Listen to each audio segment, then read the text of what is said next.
¿Por qué enseñar ciencias sociales? ¿Existe realmente una renovación en el enfoque didáctico?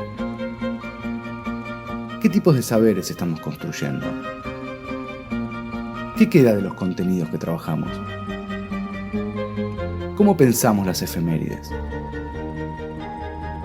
¿Y la evaluación? Hablemos de la enseñanza de las ciencias sociales.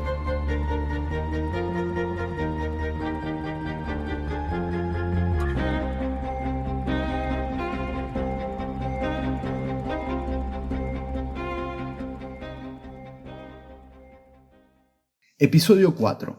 Las fuentes de información en ciencias sociales.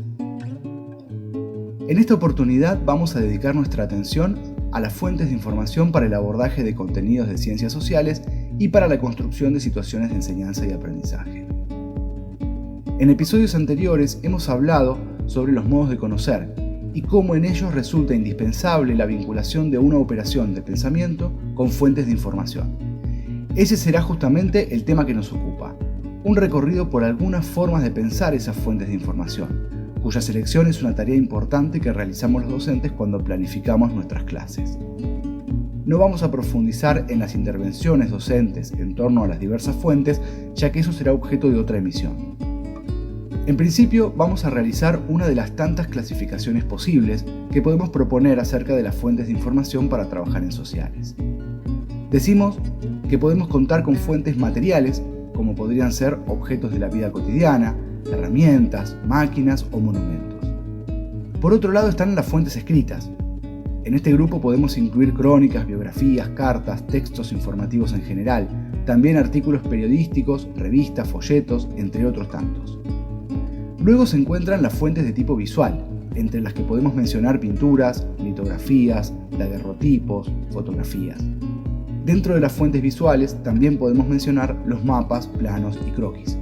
Muy relacionadas con estas se encuentran las fuentes audiovisuales. Ahí incluimos desde videos documentales, películas, programas de televisión, cortos. Finalmente contamos con fuentes de tipo oral, como sería una entrevista a un informante o un programa de radio. Esta es una posible clasificación que nos ayuda a dimensionar la gran variedad de fuentes posibles.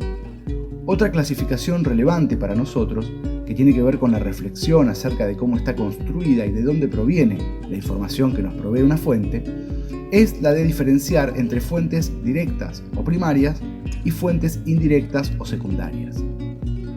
Las fuentes directas son aquellas contemporáneas al objeto de estudio que estamos abordando.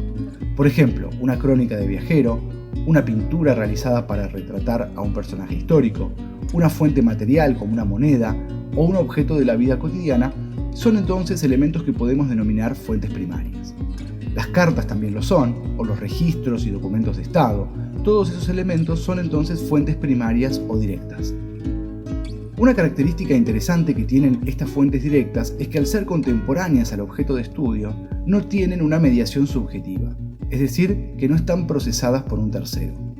Por supuesto, esto no quiere decir que no tengan un componente de subjetividad, ni mucho menos, que su información pueda ser entendida como indiscutible. Cualquier producción humana tiene subjetividad en su constitución, pero las fuentes directas se caracterizan entonces por no estar mediadas más que por el contexto en el cual fueron producidas. El otro grupo es el que corresponde a las denominadas fuentes indirectas, o secundarias. Son el resultado de una construcción deliberada de alguien que realiza una investigación, reúne diversas fuentes directas, hace una lectura sobre ellas, construye un relato donde las agrupa, enfatiza algunos de sus aspectos, las interpreta.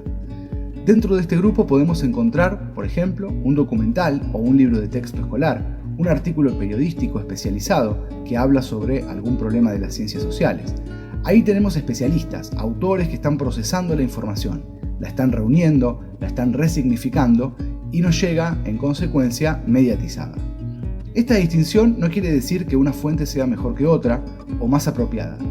Todas son importantes y necesarias, pero es relevante que nosotros como docentes podamos tener una distinción acerca de ellas en la cabeza y pensar que si estamos trabajando, por ejemplo, con el diario de Cristóbal Colón, no es lo mismo que leer un texto sobre la conquista de América o un artículo que cuestione el concepto de descubrimiento. Cada fuente tiene su propia lógica y permitirá distintos abordajes didácticos. En función de nuestros objetivos, veremos cuáles de ellas son más apropiadas en un momento u otro. También es importante mencionar que cuanto más cercano en el tiempo y en el espacio es el objeto didáctico que estamos trabajando, es probable que contemos con mayor cantidad y variedad de fuentes, tanto primarias como secundarias. En algunos casos, hay fuentes que pueden tener un carácter doble, y dependiendo de lo que uno quiera obtener de ellas, o el marco en el cual se esté abordando, pueden ser directas o indirectas. Por ejemplo, la historia de San Martín, de Bartolomé Mitre, es una interpretación acerca de la vida de San Martín cargada de subjetividades, por lo que sería una fuente indirecta si queremos conocer la vida del prócer. Pero al mismo tiempo puede ser una fuente directa para alguien que esté estudiando los imaginarios en la construcción de los mitos de origen de nuestra identidad nacional a fines del siglo XIX. Cada una de las fuentes ofrece posibilidades distintas de trabajo, y el rol del docente va a ser fundamental a la hora de articular esas fuentes de información con diversas estrategias de intervención que permitan el desarrollo de distintos modos de conocer. Dependiendo de las características de nuestro grupo y del nivel del sistema educativo en el que estemos trabajando, las fuentes de información podrán ser utilizadas de diferente manera en una secuencia o itinerario didáctico. El trabajo con fuentes directas es recomendable en todo momento, aunque somos conscientes de que resulta indispensable a partir del segundo ciclo de primaria y en secundaria, cuando los chicos van avanzando en la idea de que las ciencias sociales son una construcción y podemos dar cuenta explícita de las diferentes interpretaciones que admite una fuente determinada que estemos trabajando. Otro aspecto importante a tener en cuenta, desde el punto de vista didáctico, es que en ciertas oportunidades contamos con la posibilidad de construir nuestras propias fuentes de información. Vamos a dar dos ejemplos. Cuando trabajamos algún contenido que tiene que ver con la historia reciente, es decir, con las décadas del 60 y del 70 del siglo XX en adelante, como podría ser el proceso de la última dictadura militar y la consolidación de la democracia, o cuando trabajamos con algún tema de actualidad como las migraciones o los tipos de trabajo en ámbitos rurales y urbanos, podemos utilizar la entrevista como fuente de información. En este caso, lo que estaríamos haciendo es doblemente valioso, porque estamos construyendo nuestra propia fuente. Y esto supone pensar con los estudiantes primero qué es lo que se puede preguntar al informante, y ahí entran en juego los conceptos vinculados al tema que estamos trabajando, y luego por supuesto la realización de la entrevista, que siempre es enriquecedora porque cuanto menos mediatizada esté la fuente, siempre el contacto es más directo y eso hace que los estudiantes lo valoren más y el aprendizaje sea más significativo. Luego, por supuesto, habrá que atender también a las diferentes estrategias con las que se va a organizar, sintetizar, comunicar la información que se obtuvo en la entrevista. Otra forma de construcción de nuestras propias fuentes nos la ofrece la fotografía. Cuando hacemos una salida didáctica o cuando proponemos alguna actividad en la cual hay que reunir cierta información que puede tener carácter visual, como monumentos de nuestra ciudad o las características de ciertos trabajos, podemos contar con la tecnología de la que disponemos hoy en día, que nos permite de manera muy sencilla tener a mano una cámara en cualquier, por ejemplo, teléfono celular. De esta manera, tanto la captura como la circulación de las imágenes resultan accesibles y es una actividad de tipo significativa para los chicos. En síntesis y a modo de cierre, resaltar una vez más que es muy importante que nosotros como docentes seamos conscientes de las características, los alcances y las limitaciones que tiene cada una de las fuentes de información, ya que eso nos va a permitir, al momento de pensar estrategias didácticas, poder plantear situaciones de enseñanza y aprendizaje y elaborar propuestas mucho más enriquecedoras. Muchas gracias por la escucha y nos reencontramos en la próxima emisión.